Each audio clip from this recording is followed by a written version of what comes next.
Good evening friends. आप सबका स्वागत करता हूँ आपके अपने YouTube channel student of stock market में। चलिए देखते हैं कल मार्केट कैसे काम कर सकता है और हमने जो कल एनालिसिस किया था उस लेवल पे मार्केट ने कैसे एक्ट किया और आज के आज पूरे दिन मार्केट में क्या और कैसे काम होता हुआ दिखाई दिया है। सबसे पहले बैंक निफ्टी का चार्ट देखते हैं। आप आज का अगर आपने आज ट्रेड किया होगा तो आपको पता होगा कि आज मार्केट पूरे दिन एक रेंज में ही रहा था। कल मैंने आपको जो दो लेवल्स बताए थे 47,420 47,433 और 47,286। पूरे दिन आज जब पहले मार्केट ओपन हुआ तो इस रेंज में ही मार्केट पूरा तीन मतलब 1 घंटे के आसपास इसी रेंज में टाइम बिताया। बाद में इस रेंज का ब्रेकआउट देके तुरंत ही डाउनफॉल मतलब एक कैंडल में पूरा 5-6 कैंडल को कवर करके एक नीचे की साइड का मूवमेंट दिखाया। उसके बाद सबसे पहले ये जो ब्रेकआउट हुआ उसके ऊपर से जो रिटेलर्स ने यहाँ पे कॉल साइड की एंट्री बनाई होगी उनका स्टॉप लॉस ले लिया। फिर बाद में इस कैंडल का क्लोजिंग देख के जिन्होंने डाउन साइड का ट्रेड लिया होगा उन सबका भी स्टॉप लॉस ले लिया। और आज के दिन में कॉल और पुट दोनों के प्रीमियम में ज़्यादातर डीके होता हुआ ही दिखाई दिया है। अभी कल क्या हो सकता है उसके बारे में डिस्कस करते हैं। कल अगर मार्केट आप देखिए मार्केट ने आज जो ये रेंज बनाया है जो हमने कल आपको लेवल बना के दिया था इस रेंज के ऊपर अगर निकलता है, मैंने आपको कल भी बताया था कि रेंज के ऊपर ब्रेकआउट होने के बाद अगर मार्केट वहाँ पे टाइम स्पेंड करता है, अगर 15 मिनट की 2-3 कैंडल या 5 मिनट की 10 से 12 कैंडल अगर यहाँ पे सस्टेन होती है और उसके बाद जो रेंज बनती है उसके ब्रेकआउट पे हमें ट्रेड लेना है। मतलब अगर इस लेवल के ऊपर मार्केट ने आधा पौना घंटा या 1 घंटे का टाइम बिता के फिर वो रेंज को ब्रेकआउट करता है तो इस ब्रेकआउट पे एंट्री करनी है और ये हमारा एसएल रहेगा। और आज पूरे दिन मार्केट एक रेंज में बना रहा था। कल अगर गैप अप ओपन होता है और गैप अप ओपन होने के बाद ये जो अपना लेवल है 47,430 से लेके 500 की जो रेंज है उस रेंज से सपोर्ट लेता है या कोई बुलिश पैटर्न कोई बुलिश पैटर्न दिखाई देती है या फिर प्राइस एक्शन के साथ ऊपर ब्रेकआउट देता है तो हम ऊपर के साइड के लिए ट्रेड कर सकते हैं। इसमें हमारा स्टॉप लॉस 47,400 के आसपास स्टॉप लॉस रहेगा और मिनिमम 1:2 का टारगेट प्लान करके आप ऊपर के साइड के लिए एंट्री कर सकते हो। अगर कल भी मार्केट इसी रेंज में ट्रेड करता है, सैटरडे को भी पूरे मतलब जो 2 घंटे का सेशन था उस टाइम में मार्केट इसी रेंज में ट्रेड किया था, आज भी उसी रेंज में टाइम पास किया है। तो कल चांसेस है कि दोनों में से किसी एक साइड का अच्छा मूव मिल सकता है। अगर कल भी इसी रेंज में रहता है तो परसों बैंक निफ्टी की जो वीकली एक्सपायरी है उस दिन हमें किसी एक साइड का अच्छा मूवमेंट आता हुआ दिखेगा। अगर गैप अप या फ्लैट ओपन होता है तो वो पॉजिटिव ही साइन रहेगा। अगर गैप डाउन मतलब थोड़ा ज़्यादा गैप डाउन ओपन होता है बैंक निफ्टी 300 पॉइंट के आसपास तो फिर थोड़ा मुश्किल हो जाएगा, क्योंकि गैप डाउन ओपन होगा तो जो मार्केट अभी नीचे से इतना ऊपर आया तो जो जो पिछली बार के जो सपोर्ट थे सॉरी जो रेजिस्टेंस थे वो सपोर्ट की तरह एक्ट करेंगे। आप देखेंगे जो 47,000 वाला लेवल है वहाँ से भी सपोर्ट ले सकता है। फिर 46,600 जो पिछली बार जब गिरावट आई थी तो उसने रेजिस्टेंस की तरह एक्ट किया था, वो अभी सपोर्ट बन जाएगा। और एक आप देखेंगे तो जो 17 जनवरी को जो गैप डाउन ओपन हुआ था बैंक निफ्टी 1500 पॉइंट के आसपास डाउन गया था, तब इसी लेवल से मतलब अभी जहाँ पे ट्रेड कर रहा है 47,200 के आसपास से ही रेजिस्टेंस लेके यहाँ से नीचे गिरा था। मतलब अगर अप साइड की मोमेंटम आनी है तो मार्केट को 47,400 500 के ऊपर ही ट्रेड करना पड़ेगा। अगर 47,000 के नीचे जाता है तो फिर वो नेगेटिव हो जाएगा। और नीचे के साइड में मूव में मैंने आपको बताया कि जो 200-300 पॉइंट पे सपोर्ट मिल जाएंगे तो थोड़ा मुश्किल हो जाएगा। ऊपर के साइड के लिए अगर यहाँ पे 2 दिन टाइम बिता के अगर ब्रेकआउट देता है तो जो बैंक निफ्टी का ऑल टाइम हाई था 48,700 600 के आसपास का, वहाँ तक हम जा सकते हैं। कल फिर निफ्टी की वीकली एक्सपायरी है, उसका थोड़ा देख लेते हैं चार्ट वगैरह कैसे आज मूव किया था। फिर निफ्टी भी सेम बैंक निफ्टी जैसा ही मैंने आपको जो इसमें लेवल्स बताए थे कल, 20,800 से लेके 20,950 की रेंज में पूरा दिन आज टाइम बिताया और कॉल और पुट दोनों के प्रीमियम डिके होते हुए दिखाई दिए थे। कल के दिन में अगर गैप अप ओपन होता है और गैप अप ओपन होने के बाद 20,900 से 950 के बीच में अगर प्राइस एक्शन बनता है बुलिश या फिर कोई चार्ट पैटर्न बनता है बुलिश, तो आप 20,880 के आसपास का एसएल रख के 21,000 के लिए ऊपर की साइड का ट्रेड ले सकते हैं। बाकी जैसे बैंक निफ्टी में जो वो आपको मैंने दिखाया अभी जो 1500 पॉइंट का डाउनफॉल 17 जनवरी को आया था, वैसे फिन निफ्टी में भी सेम यही लेवल जो अभी यहाँ पे है मार्केट 21,000 से 20,950 उसी लेवल से रेजिस्टेंस लेके गिरा था।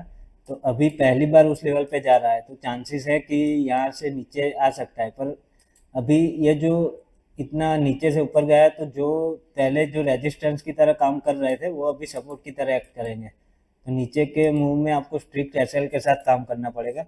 और ऊपर के लिए अगर ये रेंज निकलता है 21,200 के आसपास अगर कल या परसों तक जाता है फिर निफ्टी, तो फिर उसमें ऑल टाइम हाई लगता हुआ दिखेगा थोड़े दिनों में।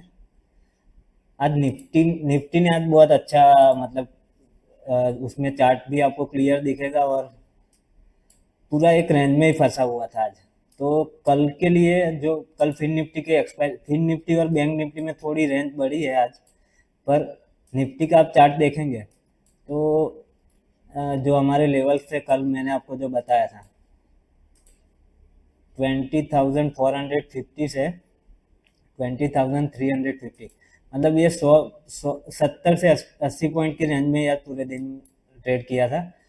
अगर कल फिर निफ्टी में अगर ये लेवल से हमें आप देखिए ये पूरा रेंज में आज एक मिनट इसी रेंज में आज पूरे दिन ट्रेड किया था। अगर इस रेंज से बाहर ऊपर की साइड या नीचे की साइड क्लोजिंग देता है और थोड़ा टाइम मतलब आप समझिए कि 15 मिनट की अगर 4 से 5 कैंडल या तो फिर 5 मिनट की मिनिमम 10 से 12 कैंडल टाइम पास करते हैं नीचे की साइड या ऊपर की साइड, और फिर उसका ब्रेकआउट या ब्रेकडाउन मिलता है तो आप उस रेंज का हाई लो का एसएल डाल के फिर उस हिसाब से ट्रेड प्लान कर सकते हैं। बाकी अगर कल भी इसी रेंज में रहा तो फिर परसों जो बैंक निफ्टी की एक्सपायरी है उसमें ज़्यादा चांसेस है कि एक बड़ा मूव आता हुआ दिखेगा। अभी 2 दिन से एक ही रेंज में काम कर रहा है तो कल भी चांस है कि कोई भी एक साइड क्लियर एक मूव हमें दिखाई देगा। और अगर ऊपर की साइड सस्टेन होता है निफ्टी में कल 20,440 से 20,450 के ऊपर सस्टेन होकर वो रेंज ब्रेकआउट करता है तो आप 20,500 और 550 के लेवल तक आपको आता हुआ दिखेगा। तो उसमें आप 30 से 40 पॉइंट का एसएल देके 1:2 मतलब 70-80 पॉइंट का टारगेट अचीव कर सकते हो। नीचे की साइड अगर जाता है तो 22,300 अभी सपोर्ट की तरह काम करेगा। और अगर 22,300 पे भी नहीं रुकता है तो 22,200 से 22,220 की जो रेंज है वो मेजर पहले रेजिस्टेंस की तरह काम कर रही थी पिछले दिनों में, अभी वो सपोर्ट की तरह एक्ट करेगी। अगर कल गैप डाउन ओपन होता है और 22,300 पे आके कोई बुलिश चार्ट पैटर्न या प्राइस एक्शन के साथ ऊपर निकलता है तो आप यहाँ 22,400 और 450 के टारगेट के लिए कॉल साइड में एंट्री कर सकते हैं। कल फिर निफ्टी की एक्सपायरी और फिर निफ्टी की रेंज थोड़ी बड़ी है तो आप अगर निफ्टी में आपको एक क्लियर मूव आता हुआ दिखेगा और उसी हिसाब से मतलब थोड़ा प्लस माइनस रहेगा, पर डायरेक्शन वही रहेगा कि अगर निफ्टी नीचे जाएगा तो फिर निफ्टी भी नीचे की साइड का मूव आता हुआ दिखाई देगा उसमें भी। तो निफ्टी का चार्ट देख के और फिर निफ्टी में अगर कोई प्राइस एक्शन बनता है उसी साइड का, तो आपको थोड़ा क्लियर आइडिया आएगा कि किस साइड में एंट्री करनी है और एसएल वगैरह क्या प्लान करना है। बैंकेक्स की आज एक्सपायरी थी, पूरे दिन मार्केट एक ही रेंज में, जैसे तीनों इंडेक्स में जैसे मैंने आपको दिखाया कि पूरा मार्केट आज एक रेंज में ही था, वैसे बैंकेक्स का भी ये मतलब आप देखेंगे जो 300 पॉइंट की रेंज थी उसी रेंज में पूरे दिन ट्रेड किया था। मैंने आपको कल बताया था कि आप 2:40 पौने 3 के बाद हीरो जीरो के लिए कॉल पुट में से मतलब आप थोड़ा आपका जो कैपिटल है उसका 1-2% के आसपास हीरो जीरो के लिए आप ट्रेड कर सकते हो। आज 2:50 के बाद ये जो मूवमेंट आया उसमें कॉल का प्रीमियम 10 रुपये चल रहा था।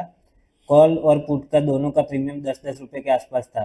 54,000 का कॉल और 53,900 का पुट। तो ये जो इतना मूवमेंट आया उसमें पुट कॉल का प्राइस 10 रुपये से 90 रुपये तक चला गया था।